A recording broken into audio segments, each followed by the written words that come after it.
रौनकपुर नाम के एक शहर में राजा रौनक सिंह का राज हुआ करता था। वो हमेशा अपनी प्रजा के हित में कार्य किया करते थे। वहाँ की प्रजा बहुत खुश रहती थी। एक दिन गिद्ध आकाश में भूतिया पेड़ के बीज लेकर उड़ रहा था। जैसे ही गिद्ध रौनकपुर पहुंचा तो उसके मुंह से एकदम बीज रौनकपुर के बीचों बीच गिर गया। बीज भूतिया था, इसलिए अगले ही दिन वो पौधा बन गया।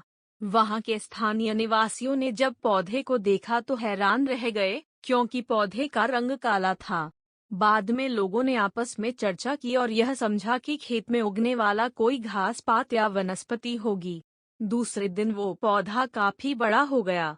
लोगों को और ज्यादा दुविधा हुई कि एक ही दिन में ये पौधा इतना बड़ा कैसे हो गया। होते होते वो पौधा तीसरे दिन पेड़ बन गया।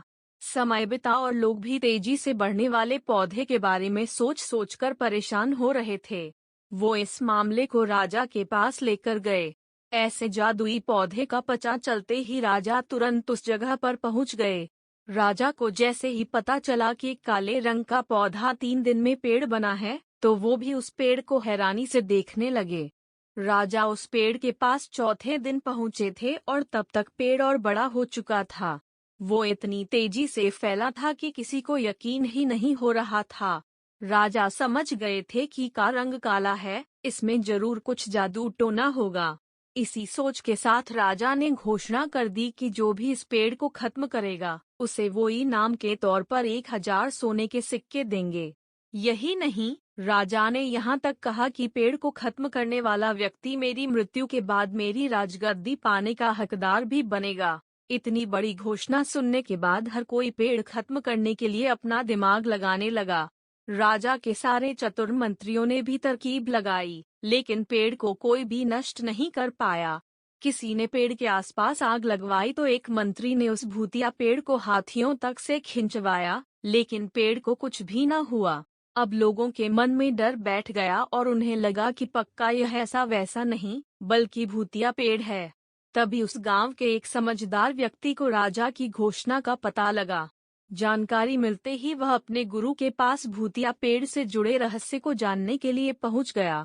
गुरुजी ने अपनी ध्यान की शक्ति को एकत्र करके देखा और उससे पूछा, क्या तुम पेड़ को खत्म करना चाहते हो? समझदार व्यक्ति ने जवाब दिया, हाँ गुरुजी। सब उससे परेशान हैं। गुरुजी ने बताया कि उसे खत्म करने का एक ही तरीका है। इसके लिए तुम्हें उस पेड़ के आसपास नमक डालना होगा। इस तरकीब के बारे में जानते ही वो व्यक्ति तेजी से राजा के पास गया और कहा कि इस पेड़ के आसपास आपको नमक डलवाना होगा। ऐसा करने पर ही यह पेड़ खत्म होगा। राजा ने अपने सैनिकों को ठीक ऐसा ही करने को कहा। सैनिकों ने मिलकर पेड़ के चारों ओर खूब सारा नमक डाल दिया। नमक डालने के एक दिन बाद ही पेड़ का आकार कुछ कम हुआ। होते होते 5वें दिन तक पेड़ एकदम छोटा हो गया। उसके बाद गलकर वो गायब ही हो गया। उस व्यक्ति की तरकीब काम कर गई और राजा ने खुश होकर उसे इनाम की 1000 सोने की मोहर पहले दी। उसके बाद एक पत्र दिया, जिसमें लिखा था कि वो राजा के मरने के बाद उनकी गद्दी को संभालेगा।